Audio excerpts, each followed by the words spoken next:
ఏదన్నా ఉంటే బహిరంగంగా రైట్. సుజాత గారు ఒకటి చెప్పండి, నారాయణపేట పర్యటనలో కొడంగల్లో మక్తలు ఎత్తిపోతల పథకాన్ని నిర్లక్ష్యం చేశారని, హుస్నాబాద్ను పట్టించుకోలేదని ఆరోపణలు చేశారు. మరి దీనిలో వాస్తవం ఉందంటారా రేవంత్ రెడ్డి గారు చెప్పిన దానిలో? ఎవరు నెగ్లెక్ట్ చేశారండి? గత బీఆర్ఎస్ ప్రభుత్వం నెగ్లెక్ట్ చేసిందని. ఇప్పుడు మా ప్రభుత్వం రాగానే 5,000 కోట్లని ఈరోజు మక్తల్ నారాయణపేట నీళ్ల కోసం మా ప్రభుత్వం కేటాయించింది. అది మర్చిపోవద్దు. ఎక్కడ కూడా వాళ్ళు చేసిన పనులు ఏవి కూడా పూర్తిగా ముగించలేదు. ఏదన్నా ముగిసింది అంటే అత్యధికంగా కమిషన్ కాళేశ్వరం కథ ముగిసిపోయింది, 1,00,000 కోట్లు ముగిసిపోయినాయి తప్పించి వాళ్ళు ఏది కూడా తెలంగాణ ప్రజలకు కానీ తెలంగాణ ఆత్మగౌరవం కానీ నిలబెట్టలేదు. బీఆర్ఎస్ వాళ్ళు డబ్బులు వృధా చేసిండ్రు, డబ్బులు నాశనం చేసిండ్రు. ఎక్కడ పని కూడా పాలమూరు రంగారెడ్డి ఎత్తిపోతల పథకాన్ని ఎందుకు వాళ్ళు ప్రారంభించలేదు? ఊరికే ఒకటి ఎలక్షన్లు ఉన్నాయని చెప్పి ఒక మోటార్ ఇనాగ్రేషన్ చేసి వదిలేసినటువంటి బీఆర్ఎస్ ఎందుకు పూర్తిగా పనిచేయలేదు? ఒక్కసారి చెప్పాలి. వాళ్ళే గుర్తు చేసుకోమనండి. వాళ్ళకి ఏదైనా చేసినామని అబద్ధాలు చెప్తే గుండెల మీద చేసుకోండి. మన అంతరాత్మనైతే మనం ఎవరిని మోసం చేయలేం కదా. మీదికి రాజకీయ పార్టీగా గంభీరంగా ఎన్నైనా మాట్లాడొచ్చు, కానీ అంతరాత్మ మీద హృదయం మీద చేసుకొని చెప్పమనండి. తెలంగాణ ప్రజలకు ఎక్కడ పూర్తి స్థాయిలో న్యాయం చేసిండ్రు? 8 లక్షల కోట్లు ఎక్కడ ఖర్చు పెట్టినరో లెక్కలు చూపిమనండి.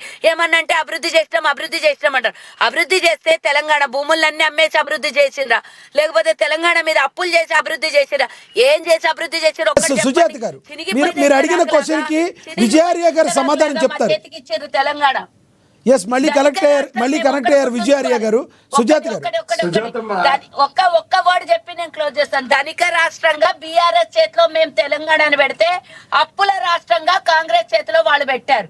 మాకు వాళ్ళకు ఉన్నటువంటి తేడా, స్వతంత్రం తెచ్చిన పార్టీ తెలంగాణ ఇచ్చిన పార్టీకి తేడా ఒక్కసారి బీఆర్ఎస్ వాళ్ళు తెచ్చినాం అనుకున్నట్టు తేడా చూసుకొని గమనించండి ఒకసారి. రైట్ సుజాత గారు, మీరు అందుబాటులో ఉండండి. మళ్ళీ మీరు కంక్లూడ్ చేద్దరు కానీ.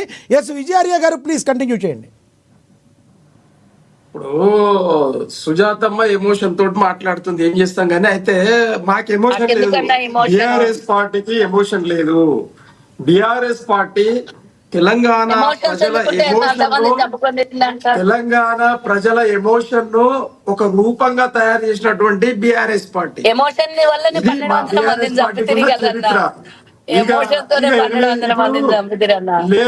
ఇప్పుడు మీ సీఎం గారు, మీ డిప్యూటీ సీఎం గారు అంటారు 7 లక్షల పైచులు కోట్లు అంటే, ఇప్పుడు సుజాత 8 లక్షలకు తెచ్చింది.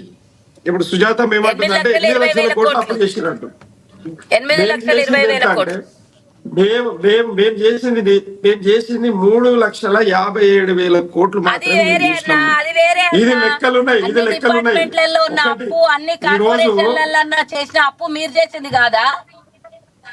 ఈ రోజు కాంగ్రెస్ పార్టీ తెలంగాణను ధ్వంసం చేస్తే, ఆంధ్ర పార్టీ తెలంగాణను ధ్వంసం చేస్తే, 60 సంవత్సరాలు ధ్వంసమైనటువంటి తెలంగాణను మేము 6 సంవత్సరాలలో బ్రహ్మాండంగా గంభీరత్వంతో, నీతి నిజాయితీతోటి తెలంగాణను అభివృద్ధి చేసి తెలంగాణ రాష్ట్రాన్ని గుజరాత్ కు పోటీ పెట్టి, గుజరాత్ తెలంగాణ లేదండి, వినాలండి సుజాతమ్మ గారు. ఇప్పుడు లెక్కలు ఉన్నాయి కదా, ఆల్ డిపార్ట్మెంట్స్ లెక్కలు ఉన్నాయి కదా.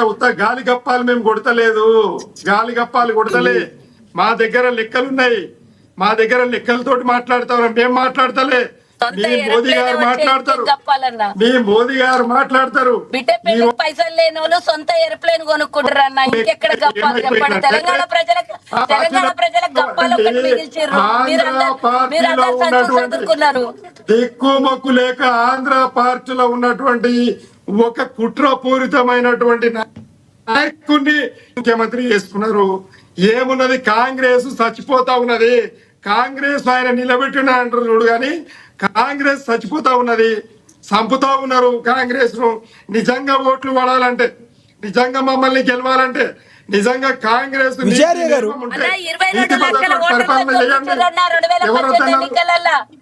22 లక్షల ఓటర్లను తొలగించారు. నీతి నిజాయితీతో మీరు చెప్తారన్నా 2018 ఎన్నికలల్లా అన్ని చరిత్ర మా దగ్గర ఉందన్న, అన్ని లెక్కలు మా దగ్గర ఉన్నాయన్న. చెప్పకన్నా అవును, అవునమ్మా. జనాలు నవ్వుకుంటారు. అవును. మీరు చేసిన ఈ రోజు విధ్వంసం ఏందో తెలంగాణ మీరు పోక్ చేస్తే మీరు పోక్ చేయండి. నేను వద్దంటలే, వినండి. తెలంగాణని మీరు చాలా పోక్ అభివృద్ధి చేస్తే చేసిన మీరు పోక్ చేయండి. సిగ్గొస్తుంది నాకు. కానీ పోక్ చేసేటప్పుడు కూడా ఒక నీతి నియమం తోటి మరి నైతికత తోటి మాట్లాడితే ఈ అవతల వినే అవునన్నా, కేసీఆర్ శ్రోతలకు తెలంగాణ కానీ ప్రజలకు తెచ్చిండు. కానీ 1200 మంది సరిగ్గా ఉట్టిగానే చచ్చిపోయారు గాలికి.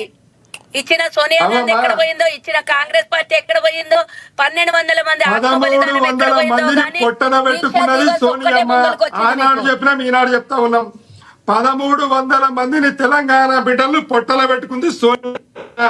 ఆనాడు చెప్పినాం, ఈనాడు అవునన్నా, చెప్తా మేమే ఉన్నాం. పెట్రోల్ మేమే అగ్గిపెట్టి ఇయ్యకపోతే మేము. అయినా ఇందిరమ్మనేమో ఇయ్యలేదు, సోనియమ్మ ఇచ్చిందని మేమే చెప్పినాం. కవితను అడగండి, మేమే మొత్తం చెప్పినాం. చెప్తుంది మీ చరిత్ర. ఎందుకు మేము ఎవరం చెప్పినామంటే అవసరం లేదు. కవితను ఎందుకు ఒక్కదాన్ని చెప్పినామంటే కూర్చోబెడదాం. ఇక డిబేట్ 1300 చేద్దాం, మంది కవితను మరణాలు కూర్చోబెడదాం, ఎవరు అవసరం ఆగిపోయి లేదు.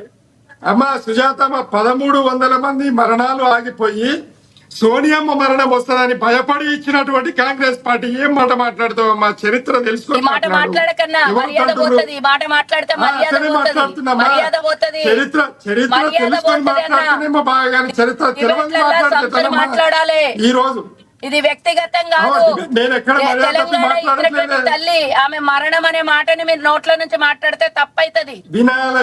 వినాల తెలంగాణ ప్రజలకు తెగించిన ప్రజలు మర్యాదతోటి ఉంటారు, మననతోటి ఉంటారు, నైతికతతోటి ఉంటారు.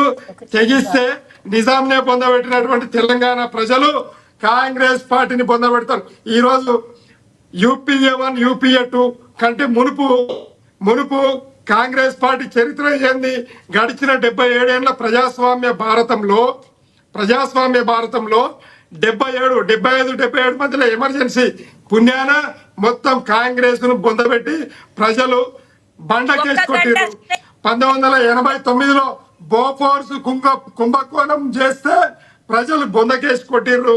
1996, 98, 99 ఎన్నికల్లో మరి ప్రజలు రైట్ విజయార్య గారు గతంలో గడిచిపోయింది వదిలేండి. స్థానిక సంస్థల ఎన్నికల్లో బీఆర్ఎస్ ప్రభావం ఉంటుందా ఉండదా? విజయార్య గారు ఎస్ విజయార్య గారు టాపిక్ డైవర్ట్ అవుతుంది. ఒకటి సుజాత గారు ఒక్క నిమిషం. విజయార్య గారు ఈ స్థానిక సంస్థల ఎన్నికల్లో బీఆర్ఎస్ ప్రభావం ఎంతవరకు ఉండనుంది? మీరు అసలు గెలుస్తారని మీరు భావిస్తున్నారా? ప్రస్తుతం అది దాని మీద మాట్లాడదాం. ఈరోజు సుజాతమ్మ అన్నట్లే ఓటమి గెలుపులు అనేది ఎవరికి శాశ్వతం కాదు. రాజకీయ పార్టీలలో ప్రజలు ఆ సమయానుకూలంగా ఆ 5 సంవత్సరాలు చేసినటువంటి అభివృద్ధి కార్యక్రమాలు, ఆ 10 సంవత్సరాలు చేసినటువంటి అభివృద్ధి కార్యక్రమాలు బేరీజు వేసుకుంటారు. అలాగే ఒకసారి ప్రజల కోపం వచ్చినప్పుడు వాళ్ళు నిజంగానే బండకేసి కొడతారు, మళ్ళీ వాళ్ళే మరి తలకెత్తుకుంటారు. కాబట్టి